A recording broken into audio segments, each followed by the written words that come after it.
My name is Martha Burgess, and I teach consciousness and enlightenment here in Atlanta, Georgia.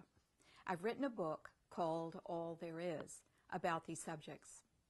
This is the book for everyone. Believe it or not, a book on consciousness for everyone, not just for esoterics.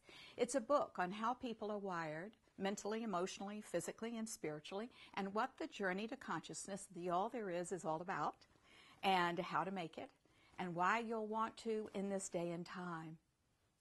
This is a powerful book that covers a wide range of subjects, from how we are quantum beings to the practical ways we can activate new energetic channels in us for greater consciousness. From consciousness in the boardroom to consciousness in the bedroom, the major concerns of life are addressed in terms of the All There Is. And now, let's hear an excerpt. This is on praise. As consciousness emerges, there must be new definitions of things. The old definitions no longer apply. Praise, for example, isn't going to church on Sunday and living right as you may have been taught. Praise is expressing God as we understand it right now in everything we do. All of life praises the dog by being the best dog it can be, the tree by being the best tree it can be, you by being the best you can be, all according to your present understanding.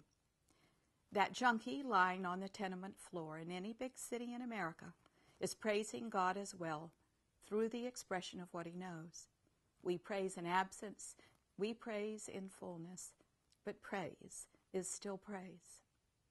I understand the inflammatory nature of this idea, but it is only inflammatory from the egoic perspective.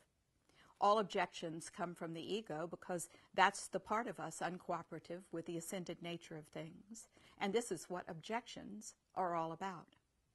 We raise our fists and rail, but I have done all this work, suffered, and given up things that others have had so easily.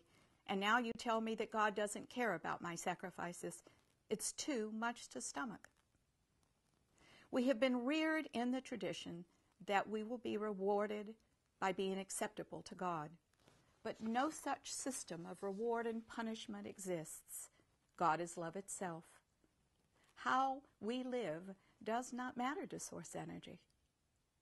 So why try at all, you might say, if there is no reward in heaven? What is my incentive to live well, to do good deeds, to perform good acts?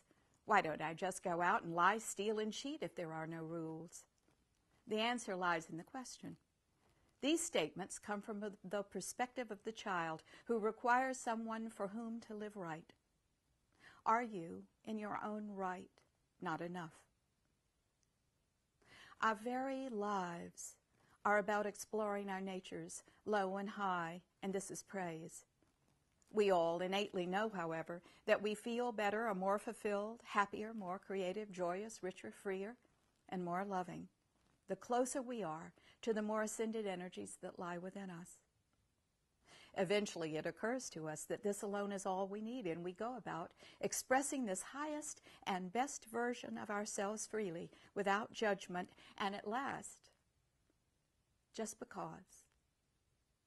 As the Chinese proverb says, a bird does not sing because it has an answer. It sings because it has a song. It is your right to sing at the tops of your voices. Freedom is calling you. It is your right. It is your right to be honest, and in this fear no one. It is your right to know whatever happens in this world, no one can possibly take anything away from you, that there is more of everything. It is your right to move with the times instead of turning back and wishing it was another way. It is our right to evolve past who our mothers and fathers were and what they thought and felt about the world. It is our right to laugh at a funeral, not out of cruelty, but out of the sure knowledge that there is no end to our living. It is our right to sleep well at night and to know that suffering is optional. It is our right to forgive ourselves and all people. It is our right to love. It is our right to be fully, unabashedly human, and to do all the things that humans do to find their way home.